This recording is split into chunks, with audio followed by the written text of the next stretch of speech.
Hello, hello, hello. Welcome to the Parenting Connection Show. Today I have an awesome guest with us here today. We have Jac Mac in the house, live streaming with us today, and he's going to talk about his new movie. Jason, thank you for joining the show. I thank you for taking time out of your busy day to be with us here. Tell us your story. Absolutely. So thank you for having me. And my story is I was born in South Carolina, and I grew up there, spent most of my life there. I went to school in South Carolina, and I got a degree in finance. And then I was the sales director for a microbrewery. And then a couple years into that, I was like, what do I want to do? Do I want to sell beer for the rest of my life? Which is a great job in your early 20s. But I was like, what impact do I want to have? And I remember thinking how impacted I was by movies and TV shows, how they would kind of lead me to feel emotions and kind of like ask questions about myself, or maybe it was just escapism with a comedy and just laughing for a couple of hours in a theater with a bunch of strangers. And I was like, I want to be a part of that. I want to impact people in that way. And so I started going to auditions all over the Southeast. I had a sleeping bag in the back of my car that I would go to these short films or whatever. I had no idea where I was sleeping that night. And I would hope that someone on the crew or the cast thought I was normal enough where they would let me sleep on their floor. And that's what I did for like a year. And then I moved to Atlanta, and I got a few shows there, like the Vampire Diaries. And then after a couple years, I made the jump to Los Angeles. And that's really where I started writing and directing more. But that was kind of my journey from a Southern boy to being in LA, which is like a different world. Well, it definitely is. And so we're in Texas. So LA and Texas, it's like water and oil. But the talent, in LA, and I think everybody moves out there to be able to work with their gifted with. But it's interesting because I'm a principal by trade, assistant principal by trade. So I hear kids all the time talk about how they want to be the next, Michael Jordan or LeBron James and everything, but they're 5'4", and you don't want to break their heart. But you did it, man. You did it. You said that I want to do this, and you were willing to do whatever it takes to accomplish that, and that's amazing. And so obviously nothing stopped you, not even sleeping on the sidewalks. What pushed you? For sure. I mean, fortunately, I never had to sleep on an actual sidewalk, but a lot of couches and floors. And I did learn during that time that I had a mild allergy to cats. I did not know that until I slept in a bunch of cat fur, I guess. But for me, I don't want to have any regrets in this life. I don't mind failing. I don't think failure is necessarily a bad thing. I've discovered many things that weren't for me. And I feel like I've stepped up to the plate, and I've taken many swings, and I've struck out. But I come from an athletic background. I played tennis when I was in high school. I played in college. And there was a time where, I wanted to be the next Andre Agassi or whatever, except with hair. And but I learned very early on I wasn't good enough, right? It's like as much as you want to be Michael Jordan, sometimes you're not good enough. It doesn't matter how much hard work you put in. That just maybe wasn't why you were put on the earth, And so I had that athletic background. I had coaches who invested in me and taught me a work ethic. And if I had goals, sometimes you got to wake up at 5, 6 in the morning and get some reps in before you go to class. And so I've always applied that to whatever I'm doing. And, when we look at the storytelling, this is a really surreal moment for me in my life, because the movie's coming out, at least from this conversation, like 6 days from now. in 700 theaters for a one night only event. I didn't think that was going to happen. I didn't make the movie thinking it was going to be in theaters. I was like, maybe it'll get on Netflix or something, and you can watch it from your living room couch. So this is like blowing my mind that people actually want to talk to me. Well, the thing is that you talked about sometimes you got to hit and miss, you know, and you keep on hitting with this movie. And I got to review it. I got to preview it, and you hit it out of the park. You hit it out of the park. Father's Lady, and he already is going to be out in the movie theaters in just 6 days. And so this hit home for me, but also your story is kind of wound up into the characters a little bit. Can you tell us a little bit about that? Absolutely. So the story was born at really one of the hardest times in my life when my father passed away unexpectedly. And at the time I was living in Los Angeles, and I remember flying back, and we were very fortunate as a family to be able to say goodbye as he passed on. But that was very much a before and after moment in my life. But with me living in Los Angeles, it's not like my day-to-day changed. My family's in South Carolina. So it was just this feeling of one of my earthly guardians, who I was very fortunate to have both parents, but my father was very supportive of me as a human. He probably would have preferred that I was a banker. You know, it's probably the same in Texas. Like, you know, if one of your kids is like, hey, I'm going to move to Los Angeles and be an actor, you're like, maybe we can stay closer to home. We want to protect, you know, we want to hold on. And a lot of it is, you know, my parents are older. There is a generational gap in that we tend to project our definition of success on those around us. So, you know, for my dad, it's like being successful as an actor, that doesn't compute. It's like brain malfunction, you know, it's like that doesn't make sense. But I know he was proud of me, and I know that no matter what, I could call him and he would support me and love me in whatever situation I was in. So when he was gone, I couldn't call him. He wasn't there. He wasn't on this earth anymore, even though it didn't necessarily affect my day to day. And through that process, I started exploring, what did that father-son relationship mean to me? Because it had always hit me in stories like movies, TVs, that the storylines always got me. And so a lot of those themes went into this film, and it's a fictional story. It's not my biography, but it's definitely my reflections on what is a father to a son and what is a son to a father. You know, 1 in 4 homes are led by single parent homes. And so the movie touched me in a way, because you have this young man in need, and you have this older man, and don't let it escape me how you got Tobin Bell in there. We'll get to that later. But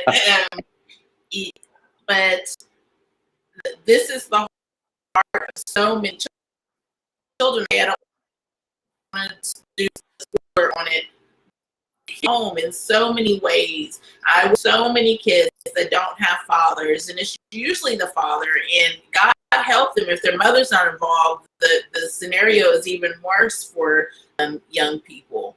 And why did you go there in your writing? And I understand the loss of your father, but you did something. You went down an avenue and you took it a different direction. And so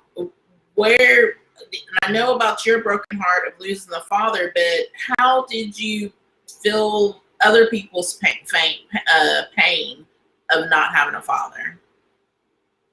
I mean, a lot of it was filled in. I remember when I was writing the script, I went to a sermon on a Sunday, and the pastor was talking about this story of an uncle he had, and how his uncle was always kind of standoffish, and almost like something was hurting him. But you know, that was just his uncle, right? And then someone contacted him, the pastor, and was like, I think so-and-so is my father. And the pastor was like, you know, everybody thinks it's safe to reach out to a pastor. So I guess the person was like, this will be safe. And so that uncle was reconciled with a child of theirs that he never had told anyone about.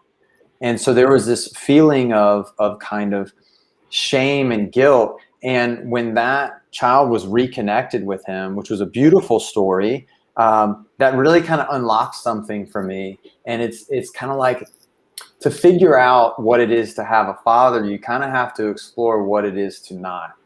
And also, what are those feelings of kind of feeling incomplete? And if you look at these two men, they both have made mistakes in their life. They're both pushing down these things that make them feel unworthy. Some of it has been done to them, and some of it is a choice that they've made. And it's kind of like, we have to address these things. And especially, and I'm speaking, from a very male perspective, but especially men, it's like, we have to, we can't just bury this stuff. We can't live in shame. We can't live in guilt. We have to own it. We have to talk about it. And I think that's also a big generational thing for me coming up in the South. As a man, you're not really supposed to feel some emotions. You don't want to go crying because you might look weak. You don't want to be sensitive because you might be weak. And it's the opposite. Exactly. So, okay, so curveball here. How in the world did you get Tobin Bell in the movie? I mean, both of y'all played off each other so well. We couldn't have asked for better chemistry. And I still, to this day, we shot this film in 2018. So it wasn't like we just finished the movie up like a month ago and it's like everything's perfect. Like, it's been a process, a hustle, a grind.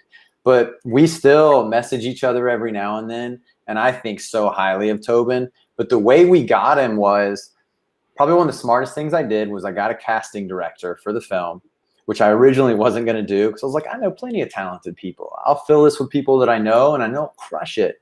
But I was like, well, I'm wearing a lot of hats. I wrote it, produced it, directing, acting. I need help. So we brought on Matthew Seafick as our casting director, and we're like, we don't have a lot of money, but we might as well take our shot while we got it. So we sent out a notice in LA, and we got back a list of people who might be interested within the parameters from their managers and agents. Tobin was on that list. And I was like, that's interesting, because we know him from a $1 billion horror franchise, one of the most iconic villains of all time. And, it's like if Tobin's around asking about games, like bad things are going to happen, So, but his voice has such a weight to it. And then you look at his face and you're like, this dude's lived a life. He's just got experience. He's not he's not trying to look 50 years old. Like, he's just him. And I remember meeting with him for the first time on a cafe, at a cafe. It was like overlooking the beach. It was, I felt like I was in like an LA movie, and I knew that it was not me approving Tobin. It was, is he going to trust me as a first-time director? Ain't nobody knows who I am. And also, I'm acting against him. It's me and him. That's the story, the chemistry. If it's not there, it just doesn't work. And for whatever reason, after hanging out for a few hours, breaking bread, and just getting to know each other as men, he decided to trust me and come to South Carolina for 2 weeks and to play. And he is an ultimate craftsman, and he's a beautiful human being. And he came to work. This wasn't a paycheck job. He definitely did not get rich coming to play on our film. It was hot. There were scenes where there's like gnats in our eyeballs while we're trying to act. And it was just like, it was excruciating, but like, he was game and he just wanted to make the best film he could. And we were on the same page about what story we wanted to tell.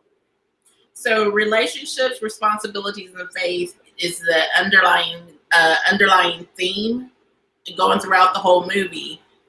What I was very excited that you took this creation and then created a Bible study to go along with it, and they did even better. And so, why did you go that route? Because there's an element of faith that lies in the movie, but yet it's still raw and it's like real life. So here's something really, really interesting is And I think this is proof. It's like, at the end of the day, God's going to use what he wants to use. Okay. And we have to kind of sometimes step back and not worry about making everything so perfect and presentable. It's just like, God's going to use what he wants. And setting out to make this movie, I didn't set out to necessarily make a faith-based movie.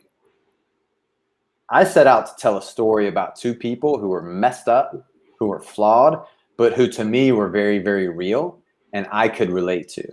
And I'm thinking, I think someone else is going to be able to relate to this. And also the struggles with faith of being like, hey, is God listening sometimes? Because I feel like maybe he's not listening sometimes. And that's the struggle I have. And I've done some bad stuff. Like, am I worthy to love? Am I worthy to offer something to another person, or am I discounted? And so these are struggles that I personally have, and I just wanted to be real, because the biggest impacts I've had in my life are usually on an individual one-on-one basis, not necessarily from a preacher talking from a pulpit to me, but it's individual relationships. And so that's what I wanted to present. And so now this film, it gets completed and a lot of people are seeing it. And I think probably one of the cooler things I've heard in the past month, as I've been talking to some people who have seen it, is a pastor from a Methodist church. And I was like, oh man, I don't know, like there's a little language in the film, there's some violence, not bad, but there is. Like, what's he gonna say? Nothing to keep our attention.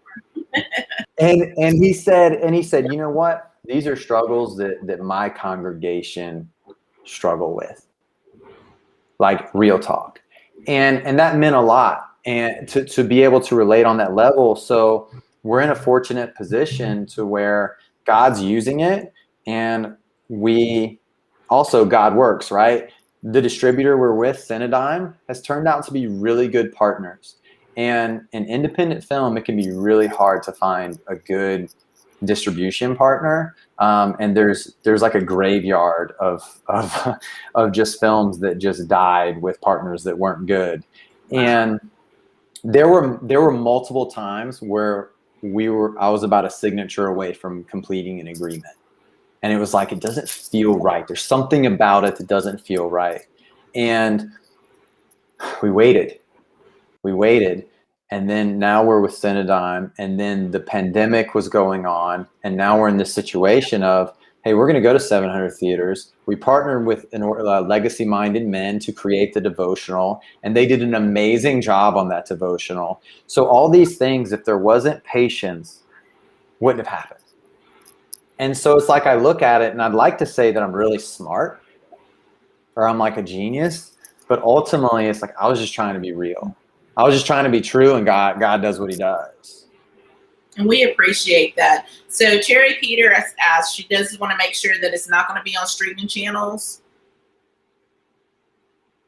So the way it's going to work is we'll be in theaters on Thursday, June 17th for one show. And then in late July, it'll be on like VOD. So you'll be able to buy it on like iTunes and Google Play and all that good stuff. And then down the road, it'll probably end up on streaming somewhere, but I don't have any of those details right now.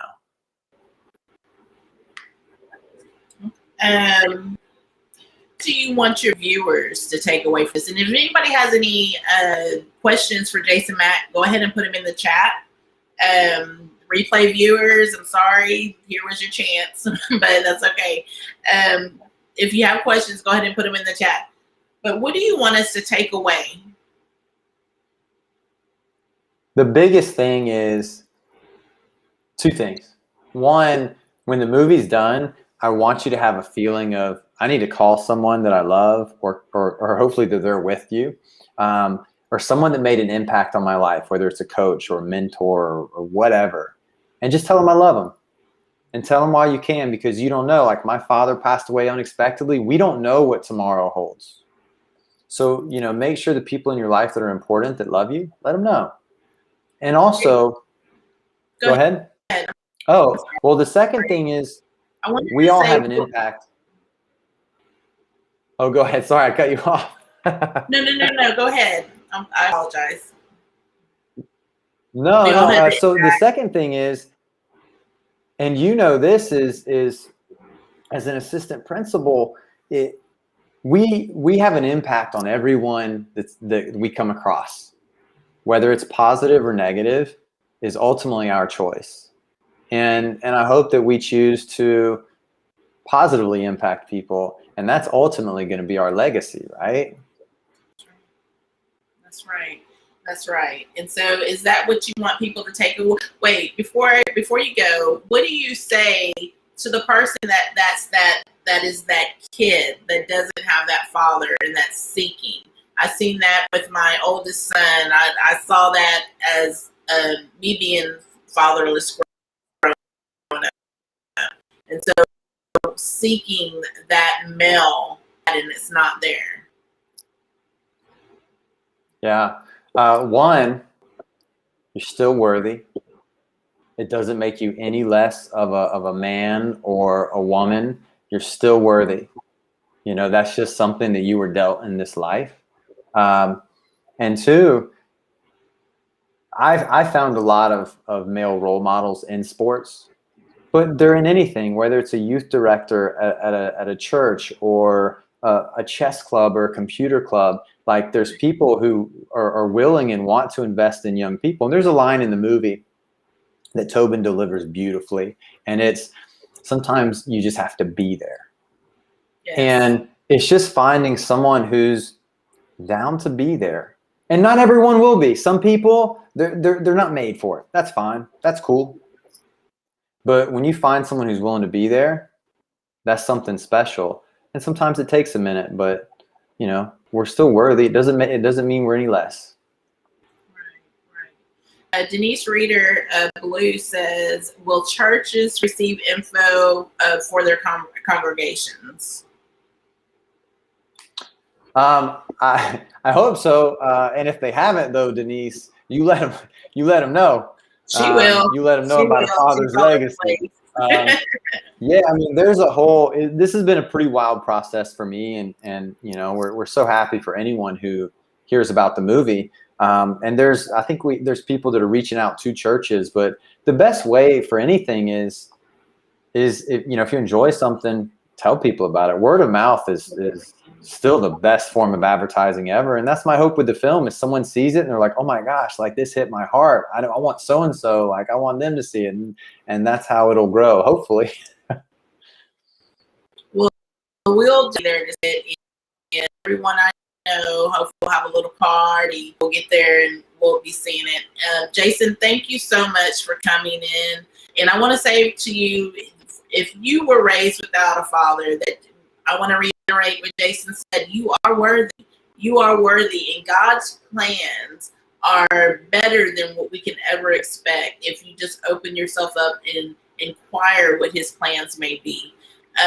Jason, thank you again for being on the show. Y'all be blessed. Share this out. Please share this. This is a good show. And we'll see you around. I'll see you next week on Parenting Connection Show. Jason, thank you again. Thank you for having me. And thank you, Denise. She's on it. She is. She is.